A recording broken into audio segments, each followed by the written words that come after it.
அனைவருக்கும் வணக்கம். பழைய காகிதத்தை புதிய பொருள் செய்வது எப்படி? நாம் தினசரி பயன்படுத்தும் காகிதங்கள் சில நாட்களில் குப்பையாக மாறிவிடுகின்றன. ஆனால் அதை மீண்டும் மறுசுழற்சி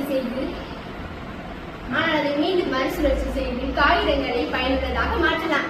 முதலில் காகிதங்களை சிறு சிறு துண்டுகளாக நறுக்கி தண்ணீரில் ஊற வைக்க வேண்டும். பின்னர் அதோடு கொஞ்சம் வெந்தயம், உளுந்து சேர்த்து மிக்சியில் மென்மையான குழைவு ஆக்கலாம். அந்த குழைவை ஒரு வடிகட்டியில் வைத்து தண்ணீரை அழுத்தி வடிக்க வேண்டும். பிறகு அதை சூரிய வெப்பத்தில் உலர்த்தினால் புதிய மறுசுழற்சி செய்த காகிதம் தயாராகும். இந்த காகிதத்தை கிரீட்டிங் கார்டு,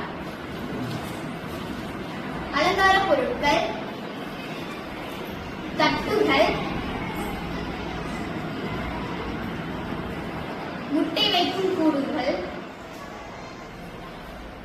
டம்ளர்கள் போன்ற பலவற்றில் பயன்படுத்தலாம்.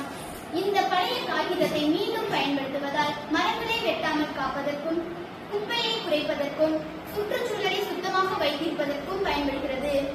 எனவே மாணவர்களே, பழைய காகிதங்களை எரியாதீர்கள். அதை மீண்டும் பயன்படுத்தி நாட்டையும் இயற்கையையும் காப்போம்.